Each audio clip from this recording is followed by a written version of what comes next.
The Vethkai Dominion had watched humanity spread across the stars for nearly 50 years. And they did not like what they saw. These humans were loud and messy, and they bred faster than any species the Dominion had ever encountered. And they planted their flags on world after world with no regard for the ancient territorial claims of older civilizations. The Vethkai were a proud race of scaled reptilian beings who had ruled their corner of the galaxy for 300 years. And they believed that younger species needed to learn their place in the natural order of things. When their long-range scouts discovered the human colony on Eridan 4, a beautiful green world sitting right on the edge of Vethkai territory, the High Hierarchs saw a perfect opportunity to teach these upstart mammals a lesson they would never forget.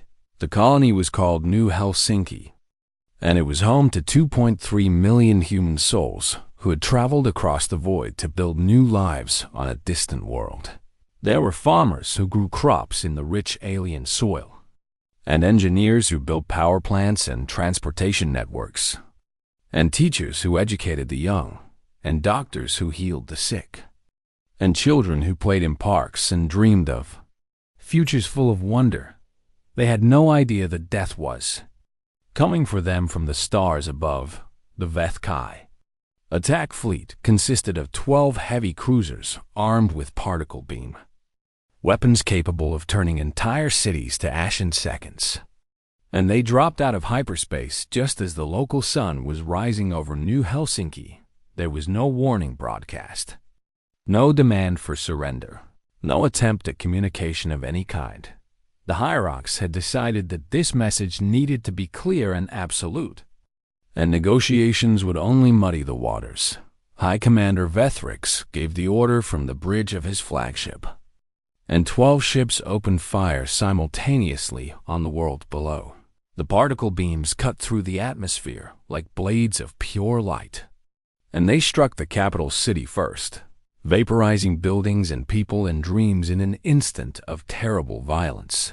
The colonists had no military vessels to defend them, no planetary shields to protect them, no way to fight back against the overwhelming firepower that rained down from above. Some tried to flee in civilian transports, but the Vethkai cruisers shot them down without hesitation, because the Hierarchs wanted no survivors to dilute the impact of their message. Parents held their children close as fire fell from the sky, and friends said goodbye to friends. And the screaming of millions filled the air until the particle beams silenced them forever. The massacre took 14 hours from start to finish, and when it was done, Eridan IV was a scorched and lifeless tomb where nothing moved except the wind carrying ashes across the blackened ground. The Vethkai recorded everything with their surveillance drones, and they broadcast the destruction across every subspace channel they could access, making sure that every human outpost and colony and ship would see what happened to those who encroached on Dominion territory. High Commander Vethrix transmitted a final message before his fleet departed the system.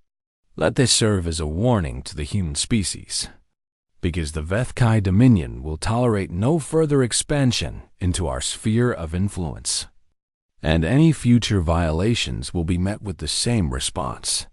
Then the 12 cruisers jumped back into hyperspace, leaving behind a dead world and the lingering echoes of 2.3 million voices that would never speak again. The news reached Earth 7 hours later, carried by emergency subspace relays that burned out from the intensity of the transmission. The images were horrifying beyond description, showing cities reduced to craters and fields turned to glass and the broken remains of a civilization that had been thriving just hours before. In the halls of government and the streets of every city, humanity watched in stunned silence as the full scope of the atrocity became clear.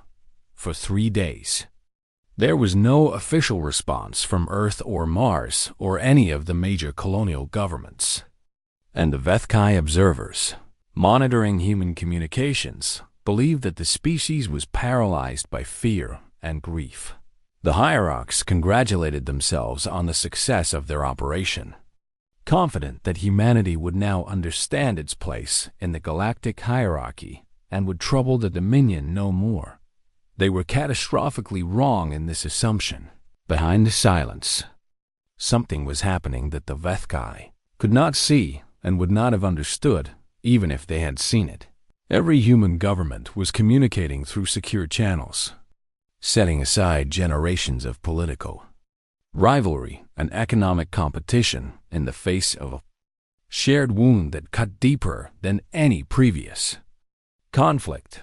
The president of Earth spoke with the premier of Mars spoke with the governors of the outer colonies, and they all agreed on one thing without any argument or hesitation. This could not stand, and this would not stand. And there would be a reckoning that the Vethkai would remember for 1,000 years on the 4th day after the massacre. Admiral Yuki Tanaka stood before the United Earth Assembly in Geneva, her dress uniform crisp and her eyes burning with cold fire. She was 63 years old and had commanded human fleets through 2 major conflicts.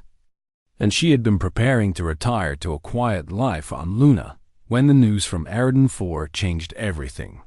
Distinguished representatives, she began, her voice steady and clear despite the rage that churned in her heart. The Vethkai Dominion has made a terrible mistake, because they looked at humanity and saw a species that colonizes with families instead of soldiers. And they assumed this made us soft. She activated a holographic display that filled the chamber with points of light, representing every human-controlled system in the galaxy. They saw that we preferred trade to conquest, and they assumed this made us weak. The display changed to show military readiness reports from across human space, with green indicators lighting up one after another in an endless cascade. They believed that destroying one colony would frighten us into submission, but they do not understand who we are or what we are capable of. When our children are murdered, the final tally appeared on the display, and the assembled representatives gasped at the number 300,000 warships, drawn from active fleets and reserve forces and mothballed vessels and private military contractors and converted civilian ships. Admiral Tanaka let the number sink in before she spoke again. The Vethkai wanted to send humanity a message about knowing our place in the galaxy, and I think it is only fair that we deliver our reply in person. The Assembly voted unanimously for war, and across 1,000 star systems, the engines of human vengeance began to roar to life.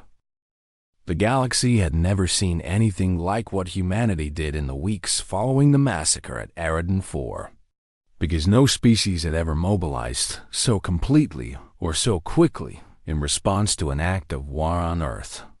Recruiting stations that had been quiet for decades were suddenly overwhelmed with volunteers, as men and women of every age lined up to offer their service in whatever capacity they could provide veterans who had hung up their uniforms years ago, dug them out of storage and reported for duty.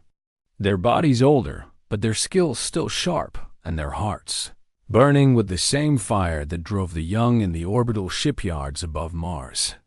Crews worked around the clock to reactivate warships that had been mothballed after the Orion conflicts of the previous generation. Chief Engineer Marcus Webb stood on the observation deck of the Titan construction yards and watched as the massive form of the dreadnought Unconquerable slowly came back to life under the welding torches of his people. "How long since you slept, Marcus?" his assistant asked him on the 3rd day of continuous operations. Webb took a sip of cold coffee and shook his head without taking his eyes off the work below. "I had a cousin on Eridan 4, he said quietly, "and she was a nurse at the Central Hospital in New Helsinki, and she spent her days helping sick children get better. And now she is ash because some aliens decided they wanted to make a point about territorial boundaries."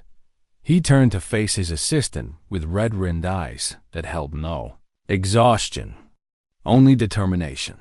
"So I will sleep when we are done here. Or I will sleep when I am dead. Or better yet, I will sleep when they are dead." But I will not sleep before this ship is ready to carry our answer to those who murdered my family." This scene repeated itself across every shipyard and factory and military installation in human space, as billions of people set aside their normal lives to contribute to the war effort in whatever way they could. Factories that had been producing consumer goods switched overnight to manufacturing weapons and ammunition and armor. Plating mining operations in the asteroid belts doubled their output to feed the hungry furnaces of the shipyard. Scientists and engineers who had been working on peaceful research projects redirected their efforts toward improving weapon systems and defensive technologies. Corporations that usually competed fiercely against each other pooled their resources without hesitation, because profit margins meant nothing when human blood had been spilled. Even the criminal underworld contributed to the effort, with smugglers and pirates and other questionable characters offering their ships and their skills to the cause. "We may be outlaws," one notorious smuggler captain reportedly said, "but we are human outlaws, and nobody gets to kill our people except us." Far away in the Vethkai Dominion, the intelligence services began receiving reports that troubled them deeply. They had expected humanity to rage and grieve, and eventually accept the reality of their inferior position in the galactic order, because that was how things worked when a stronger power demonstrated its might to a weaker one. Instead, the reports showed a species transforming itself with terrifying speed and unity of purpose. Spy satellites detected the movement of thousands of ships converging from every corner of human space, flowing through hyperspace corridors toward predetermined gathering points near Dominion territory. Intercepted communications revealed a level of coordination that should have been impossible for a species as politically fractured as humanity. Had always appeared to be. Two military analysts crunched their numbers again and again, unable to believe what they were seeing. "This must be an error," declared Fleet Admiral Korath when his staff presented the latest estimates, "because our intelligence indicated that the humans possessed perhaps 40,000 active warships, and even with reserves they could not possibly field more than 60,000. His chief analyst shifted nervously on his scaled feet before responding. "Admiral, the latest count based on hyperspace wake signatures suggests that the human fleet now numbers approximately 300,000 vessels, and the number continues to grow as more ships join from outlying colonies."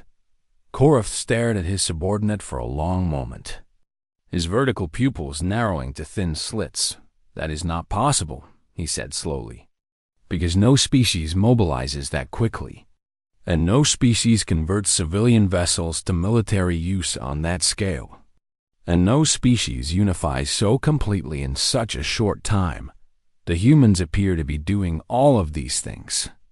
"Admiral." The fleet admiral turned to look at the tactical display showing the growing concentration of human ships, and for the first time in his long career, he felt something cold settle into his chest. It was fear, and he had not felt it since he was a small hatchling hiding from predators on his homeworld. High Hierarch Zethmara received the reports in his palace on the Dominion capital world of Kethvara, and his reaction was one of dismissal rather than concern. "The humans are bluffing," he declared to his assembled war council, "because they are trying to frighten us with inflated numbers and dramatic displays. But we know that their actual military capability is far below what they claim." "Hierarch," ventured one of his advisors, "our sensor networks have independently confirmed the count, and there does appear to be a fleet of approximately 300,000 ships gathering at the edge of our territory." Zethmara waved a clawed hand dismissively. "Then they have converted cargo haulers and passenger liners and called them warships. But such vessels will be useless against our trained military crews and purpose-built combat vessels." He leaned forward on his throne, his scales gleaming in the artificial light. "Let the humans come with their makeshift fleet. because we will destroy them and prove once and for all that the Vethkai Dominion is the supreme power in this region of space."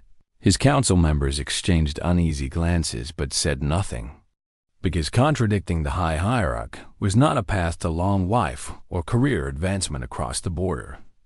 Admiral Tanaka stood on the bridge of her flagship, the Super Dreadnought Remembrance, and watched the tactical display as more and more ships reported their arrival at the staging area. 300,000 vessels hung in the void around her, their running lights creating a field of stars that rivaled the galaxy itself. Each ship carried crew members who had volunteered for this mission, knowing that some of them would not return, but willing to pay that price for what had been done to their people. Tanaka thought about the 2.3 million dead on Eridan 4, and she thought about the children who had been practicing for school plays and the couples who had been planning weddings and the old people who had been looking forward to quiet retirements, all of them gone in 14 hours of fire and death, killed by an enemy who had not even bothered to learn their names. "Fleet status report," she said quietly. Her executive officer responded without hesitation. "All ships report ready for hyperspace jump on your command, Admiral." Tanaka nodded slowly and opened a channel to every vessel in the fleet. "This is Admiral Tanaka, and in 1 hour we will jump into Vethkai space to begin our response to the massacre at Eridan 4. And I want every one of you to remember why we are here and what we are fighting for." She paused for a moment to let her words sink in across 300,000 bridges and crew quarters and engine rooms.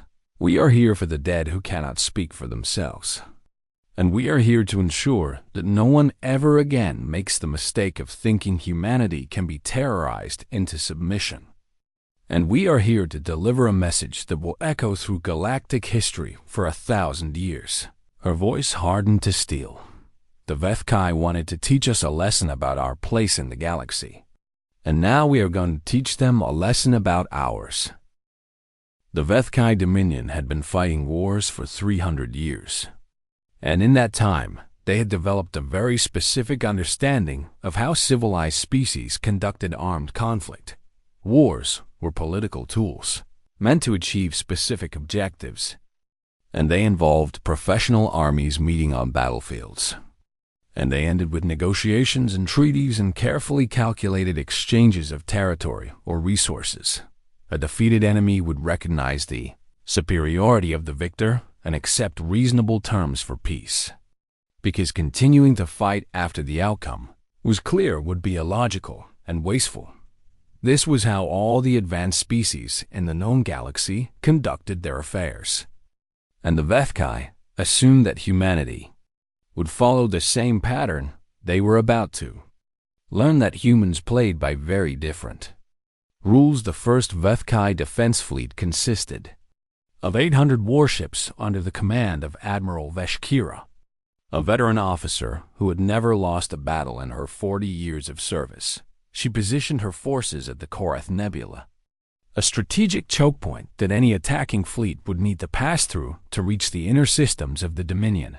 When her sensors detected the approaching human armada, she opened the communication channel and prepared to deliver the standard challenge, "Attention human fleet. You have entered Vethkai's sovereign space without authorization, and you are ordered to halt your advance immediately, because failure to comply will result in the use of military force to defend our territory." She waited for the response that always came at this stage of any conflict. The counter-demands and threats and opening positions for negotiation. The human fleet did not respond. Instead, it continued advancing at full speed.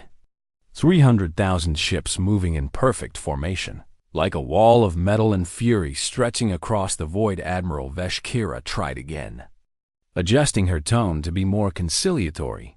"Human commander, we understand that you are angry about the incident at Eridan 4, and the Dominion is prepared to discuss reparations and territorial adjustments to address your grievances. But this show of force is unnecessary and will only lead to needless bloodshed on both sides." Still no response. But now she could see that every human ship was broadcasting something on an open channel. It was a list of names. 2.3 million names scrolling endlessly across every frequency. The names of every man and woman and child who had died on Eridan IV. Admiral Veshkira felt a chill run down her scaled spine as she watched the wall of ships grow larger on her tactical display. And she realized that these humans had not come to negotiate. They had come for something else entirely. All ships prepare for combat, she ordered, her voice steady despite the growing unease in her hearts. And target the lead vessels, because if we can destroy their command ships, we may be able to break their formation. Captain Elena Vasquez commanded the destroyer Righteous Fury from the vanguard of the human fleet, her ship leading the charge alongside 1,000 other vessels, whose crews had volunteered for the most dangerous position. Her brother David had been a teacher on Eridan IV, and his class of 30 children had been rehearsing for a music recital when the Vethkai cruisers appeared in the sky and ended everything in fire. Elena had received a message from him just 2 days before the attack. A video of his students singing a folk song from old Earth, their young voices full of joy and hope for the future. She had watched that video 100 times since then. And every time she heard those voices, she felt the cold rage in her chest grow stronger. Captain, the enemy fleet is powering weapons, her tactical officer reported. Elena nodded calmly and opened a channel to Admiral Tanaka. Admiral, the Vethkai are preparing to fire, requesting permission to engage. Tanaka's response came without hesitation. All ships, weapons free. What happened next would be studied in military academies across the galaxy for centuries to come, as an example of what occurs when a civilization underestimates an enemy who is not fighting for territory or resources or political advantage. The Vethkai opened fire first, their particle beams lancing out toward the approaching human ships with precision and discipline. They expected the humans to scatter or fall back, or at least attempt evasive maneuvers in the face of their superior firepower. Instead, the human fleet absorbed the incoming fire and kept coming, their shields flashing and flickering, but their formation never wavering. And then 300,000 ships returned fire. Simultaneously, the Vethkai had never faced anything like the concentrated firepower that now engulfed their fleet, as missiles and energy beams and kinetic projectiles struck from every direction. At once, Admiral Veshkira's flagship took 17 direct hits in the first 30 seconds, and she barely had time to register the damage reports before her bridge exploded around her. The battle lasted 11 minutes from the first shot to the last, and when it was over, the entire Vethkai defense fleet had been reduced to expanding clouds of debris and cooling plasma. Not a single human ship accepted surrender signals from damaged Vethkai vessels, and not a single escape pod was retrieved from the wreckage. Captain Vasquez watched the destruction on her tactical display with no satisfaction, because destroying 800 ships could not bring back David or his students or anyone else who had died on Eridan IV. But it was a start across the Dominion. Word of the disaster at the Korath Nebula spread like wildfire through military and civilian channels alike. The population had been assured that the human threat was manageable, that their fleet would be turned back by the Dominion's superior forces. Now they watched in horror as the casualty reports came in, followed by images of the human armada continuing its advance as if the battle had been nothing more than a minor inconvenience. High Hierarch Zethmara received the news in his throne room, surrounded by advisors who were suddenly afraid to speak. How is this possible? He demanded, his voice rising to a screech that echoed off the ancient walls. How did we lose an entire fleet in 11 minutes? None of his council members had an answer that would not result in their immediate execution, so they remained silent. Zethmara paced back and forth on his throne platform, his claws clicking against the stone as his mind raced through options that grew fewer by the minute. Finally, he made a decision that no Vethkai hierarch had made in over 200 years. Open a channel to the human fleet and transmit our offer of conditional surrender. Because we will pay reparations for Eridan IV and sea border systems and agree to whatever terms they demand within reason.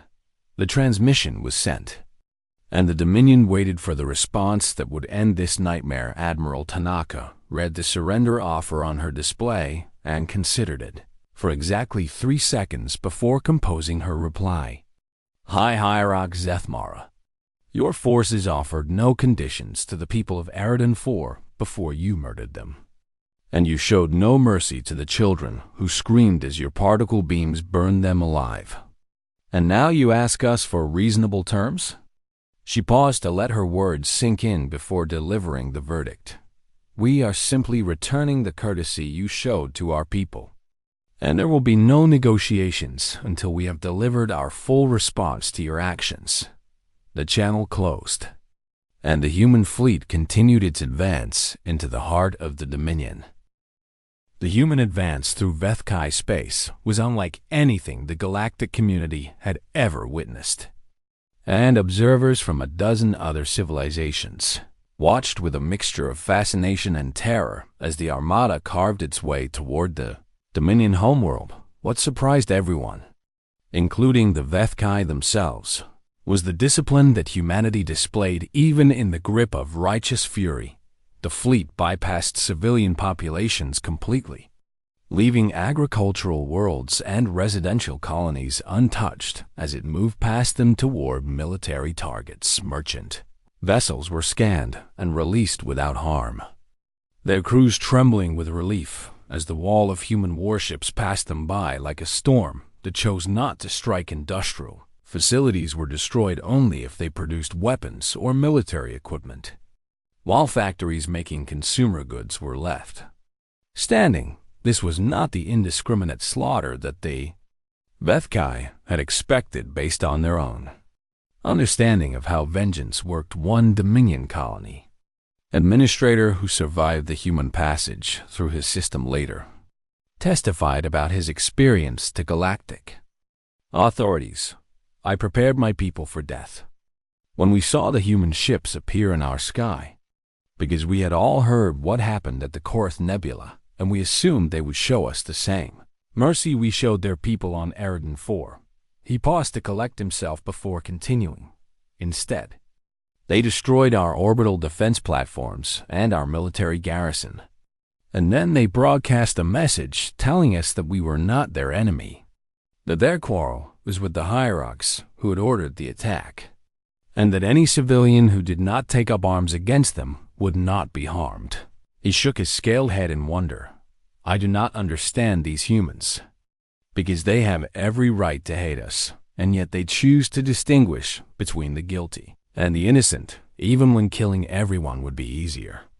The Vethkai military threw everything they had at the advancing fleet, desperate to stop the humans before they reached the homeworld. 7 more defense fleets engaged the Armada at various points along its route, and 7 more defense fleets were annihilated with the same brutal efficiency that had characterized the Battle of Korath Nebula. Each time, the Vethkai commanders attempted to negotiate, and each time they received the same response: the names of the dead, BROADCAST, on every frequency until the shooting stopped and there was no one left to receive the transmission. High Hierarch Zethmara watched his empire's military power crumble from the command center beneath his palace, and for the first time in his long reign, he understood that he had made a terrible mistake. He had looked at humanity and seen a disorganized species that prioritized comfort over strength,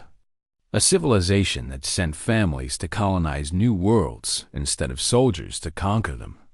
He had assumed that such a species would be easy to intimidate, that a single demonstration of overwhelming force would teach them to respect their betters. Instead, he had awakened something that he did not have a name for in his own language, something that transcended anger or hatred or the Desire for revenge. The humans were not fighting because they wanted to destroy the Vethkai, or because they wanted to conquer dominion, territory, or because they wanted to prove their superiority. They were fighting because their family had been hurt, and they would not stop until they had ensured that it could never happen again. Admiral Tanaka's fleet arrived at Kethvora, the Dominion homeworld, exactly 47 days after the destruction of Eridan IV. 300,000 ships took up positions around the planet, their weapons powered and ready, but not yet firing, forming a shell of steel and fury that blotted out the stars. The population of Kethvara looked up at their sky and saw death hanging over them, close enough to touch but holding back for reasons they did not yet understand. Tanaka opened a channel that was broadcast to every screen and speaker on the planet below, her face appearing before billions of Vethkai who waited to learn their fate. People of the Vethkai Dominion, she began, a voice calm and measured despite the magnitude of the moment. I am Admiral Yuki Tanaka of the United Human Fleet, and I am here to deliver humanity's response to the massacre at Eridan IV. She paused to let the translation systems do their work before continuing. Your leaders murdered 2.3 million of our people, including over 400,000 children who had committed no crime except being born to human parents on a world that your hierarchs decided was too close to your territory. Behind her, the tactical display showed targeting solutions for every major military installation and government building on the planet below. We did not come here to exterminate the Vethkai people, because that would make us no better than the monsters who ordered the attack on our colony. She let that statement sink in, watching the reactions on the faces of the Vethkai officials who were monitoring her transmission. We came here to ensure that this never happens again, and to show every civilization in this galaxy what true strength looks like. The display shifted to show the positions of all 300,000 ships, each one capable of raining destruction on the world below. You have one solar cycle, approximately 32 of your hours, to remove the hierarchs who ordered and approved the attack on Eridan IV and deliver them to us for justice. Tanaka's eyes hardened as she delivered the final part of her message. If you fail to do this, we will remove them ourselves, and we will not be gentle or precise in doing so. And many innocents will die alongside the guilty. The channel closed, and the clock began to count down. What happened next exceeded even Tanaka's expectations, because she had assumed that the Vethkai population would need most of the allotted time to organize resistance to their own government instead. The revolution began within hours of her broadcast generations of resentment against the hierarchs. Authoritarian rule combined with the terror of what the humans might do if their demands were not met. And the combination proved explosive military units that had been loyal to Zethmara for decades suddenly found themselves facing angry crowds demanding that the guilty be handed over to the humans' government. Officials who had supported the Eridan IV attack were dragged from their homes by their own neighbors, and former friend Jezeth Almer himself attempted to flee in a private transport, but his own palace guards turned on him before he could reach the landing pad. You brought this upon us, the guard captain said as he placed the high hierarch in restraints. And now you will answer for what you have done. 18 hours after Tanaka's ultimatum, a small fleet of Vethkai vessels approached the human lines carrying High Hierarch Zethmara and the 12 members of his war council who had approved the attack. They were transferred to human custody without incident, their scaled faces showing fear for the first time in their privileged lives. The trial was held on a neutral station in unclaimed space, broadcast across every communication network in the galaxy, so that all species could witness humanity's justice. Evidence was presented showing the deliberate targeting of civilian populations, the refusal to accept surrender, the intentional destruction of escape vehicles carrying families trying to flee. Defendants attempted to argue that they had been acting within their rights as a sovereign power defending their territory. But their arguments crumbled under the weight of the footage showing children being vaporized by particle beams. The verdict was unanimous across the panel of judges drawn from multiple species, and the sentence was carried out immediately. High Hierarch Zeth Mara and his war council were executed by firing squad. Their deaths broadcast on the same channels that had once carried their triumphant announcement of the Eridan IV massacre justice. When it came, was swift and final, and the galaxy watched and remembered. 1 year after the Battle of Kethphora, the human fleet began its withdrawal from Vethkai space, leaving behind a dominion that would never again threaten its neighbors. The provisional government that had replaced the hierarchs signed a treaty with humanity that included massive reparations to the families of Eridan IV victims, permanent demilitarization of the border region, and full cooperation with a Galactic Oversight Committee to ensure that nothing like this could ever happen again. Some voices in the human government had called for harsher terms, for the complete dismantling of the Vethkai state or even the occupation of their territory for generations. Takama Admiral Tanaka argued against these proposals. In a speech that was broadcast across human space, we went to war because our children were murdered by those who saw us as inferior beings unworthy of basic dignity. And we fought until the guilty were brought to justice and the threat to our people was eliminated. She stood before the United Earth Assembly, her uniform bearing new medals that she had not asked for and did not want. But we did not go to war to become the thing we were fighting against. And we will not punish an entire species for the crimes of its leaders, because that would make us no better than the hierarchs who decided that 2.3 million innocent lives were an acceptable price for a political message. The Assembly voted to accept the treaty terms as negotiated, and the human fleet came home to heroes' welcomes on 1,000 worlds. But the celebration was muted, because everyone understood that victory had come at a terrible cost, and that no amount of justice could bring back the dead on the first anniversary of the massacre. A memorial was unveiled on the surface of Eridan IV itself, built on the scorched ground where New Helsinki had once stood. The structure was massive, a wall of black obsidian stretching for kilometers across the landscape, with the name of every victim carved into its surface in letters that would endure for millennia. Representatives came from across human space to attend the ceremony, along with delegations from dozens of alien civilizations who wanted to pay their respects and learn from what had happened. Admiral Tanaka, now retired from active service, was asked to deliver the dedication speech. She walked slowly to the podium, her steps heavy with the weight of memory, and looked out at the crowd of humans and aliens gathered before the Great Black Wall. 1 year ago, she began, her voice carrying across the silent assembly. The Vethkai Dominion killed everyone who lived on this world, believing that the destruction of one colony would frighten humanity into submission. She turned to look at the wall behind her, at the names stretching beyond sight in every direction. They expected us to mourn and then accept our place as an inferior species in a galaxy ruled by those who were willing to commit atrocities to maintain their power. Her gaze returned to the crowd, moving from face to face across humans and aliens alike. Instead, we showed them, and we showed the entire galaxy, what happens when you hurt our family. She paused to let the words sink in, watching as the alien delegates shifted uncomfortably under her steady gaze.